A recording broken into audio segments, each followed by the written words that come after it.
sure. When you've got a Whimsicott, having beat up makes perfect sense. It's just quite uncommon on Whimsicott because you don't always pair it with an Annihilate, but obviously it's going to make perfect sense here. I think that the Weezing could be quite impactful here because you can lead it against the Whimsicott and then suddenly Prankster's gone, so maybe you can just go for a Choice Scarf Eruption with Typhlosion. If you go with the Toedscruel, Acid Spray's still going to threaten it down very heavily as well. You could pretty safely Spore the Pokemon that's next to it. You could Spore the Golden Go.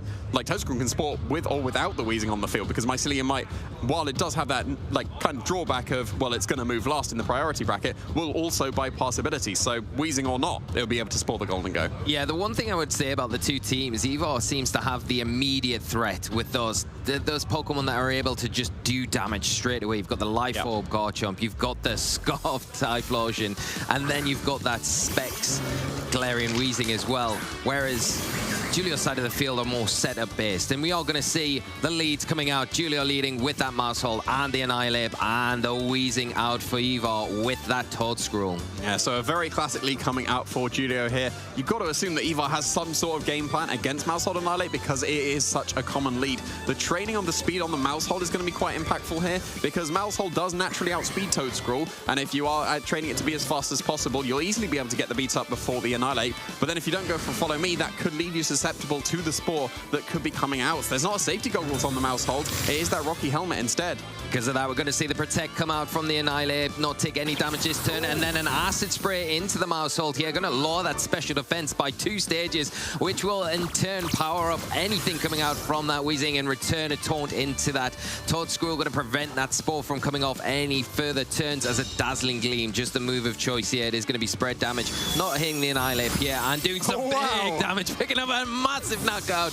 onto the Maushold turn 1. So that beat up option from that side of the field is no longer possible for Giulio. Yeah, that's a massive KO. Well, we said beat up's no longer an option. Yes, it is. Here comes the Whimsicott Here we go. as well. Round 2. Yeah, there's no Prankster, but assuming the Whimsicott would be run as fast as possible, given it's holding a Focus Sash, because you always run it in special attack and speed in that case. But yeah, the Toedscruel does outspeed the Maushold. That is quite impactful. It didn't really matter in that turn, but that's really good information for both trainers going into the rest of the best of 3. Whimsicott should still be able to get a Tailwind up, but if it does want to, like it is going for, it can go for that beat up. This is only going to be 3 hits though, because the Maushold's already been KO'd. Now Rage Fist is 200 base power rather than 250, which you normally see. But yeah, Acid Spray, that's still super effective. And that's still really good damage into the Whimsicott. Yeah, again, with the lowering the special defense here. The Rage Fist going to come out before any Dazzling Gleam. Let's see what the damage is like. 200 base power, doing some big damage, but surviving as a Dazzling Gleam fired back in return and taking the Whimsicott down. Another one down, and the Annihilate taking a very big amount of damage for its trouble. Yeah, if that would have been a 4 beat up into the Annihilate, that would have probably been enough to pick up the knockout on that Weezing, but taking the KO on the Maushold on that first turn meant that beat up wasn't as effective. And Incineroar's joining the field now. It's not going to be able to get an Intimidate off, of course, thanks to that neutralizing gas, but it does still have Fake Out pressure. You can go for a Fake Out into the Weezing at least, but not into the Toedscruel. That's exactly why it's going to be holding that Covert Cloak. You can very easily just go for a Spore here into the Annihilate if you want to. Earth Power would still do notable damage to the Incineroar as well. You've done so much chip damage to this opposing Annihilate. You can keep the Toedscruel safe as well, which is what Yvar is going for. Getting that Killer Watch Roll in, that's going to be able to pressure some Tailwind support in the future. Yeah, especially if we do see the Rage Fist into that slot, you've got that security of the Focus Sash, so you will be sticking around as the Weezing does go down now after all of the work that it's put in, taking 2 Pokemon down with those Dazzling Gleams. As we do see that neutralizing gas now wear off, we are going to see the Intimidate, and perfectly timed from Yvar, getting that competitive boost. +2 as a Flare Blitz does come out, doing some big damage, taking it down to its Sash here, but the Killer Watch Roll in such a good position now.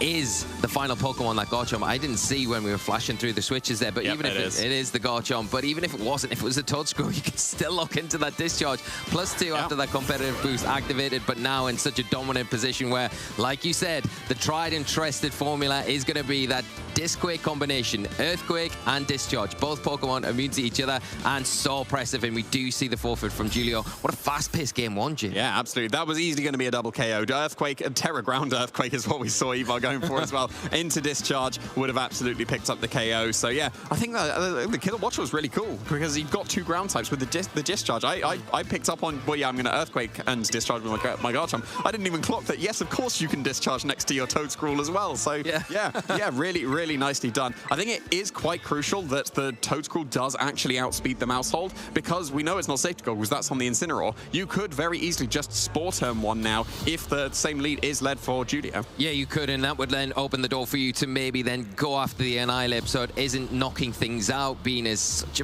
a hindrance to, even though that was so clean that game 1, and of course Giulio has so many problems. Like you say, you've got that information now going forward.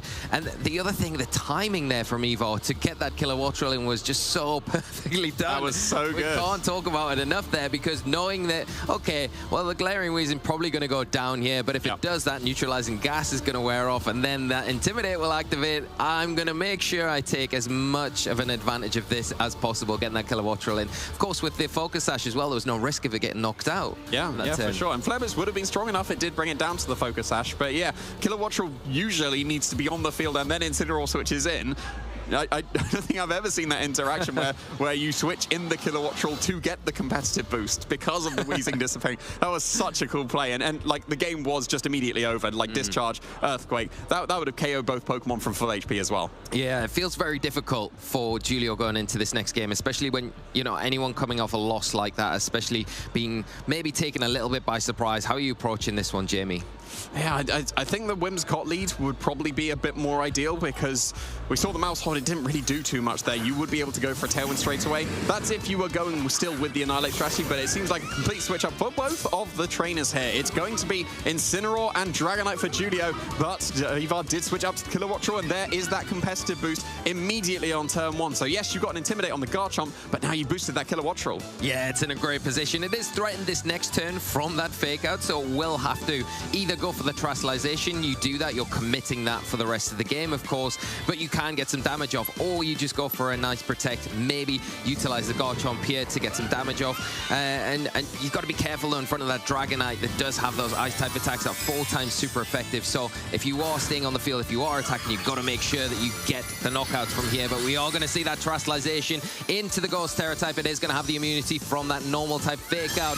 Attack coming from the Incineroar this turn, so it will be able to get an attack off. No Fake Out, Discharge coming out from the Killer Wattrel. Garchomp immune to it, doing some big damage to the Incineroar, picking up the paralysis on that Incineroar as well as secondary effect, and followed up by a Dragon Claw. And not quite enough. The Dragonite just holding on there. The Life Orb boost, the Intimidate, so pivotal as an Ice Spinner coming out into the Garchomp. 4 times weakness there, enough to pick up the Garchomp, but the Rough Skin now, because the Dragonite just held on. Will it be enough? It will be enough to take down this Pokemon, leaving the Incineroar just to get the Flare Blitz potentially off into the Killer Wattrel, but it has got that Focus Sash. Oh, I didn't get it off. There is the secondary effect of Discharge coming into play. That is a full paralysis on the Incineroar, so we will never know what it was going to go for there. Breaking the Focus Sash would have been really, really good for Giulio, but no, that Killer Wattrel has it intact. It's able to survive another attack coming out from Giulio's side of the field. Whimsicott joining the field, and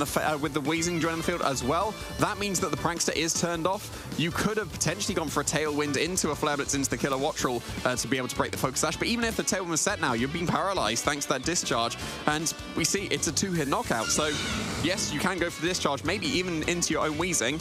Still did great damage to the Wheezing, but that would secure the knockout on the opposing Incineroar as well. Yeah, it's perfectly timed with the Wheezing coming in here, and you think, oh, the Whimsicott coming in and has got that ability just to set everything up and get Giulio back into this game, but it's a lot more difficult. You do, if you are Giulio, have that Focus Sash, of course.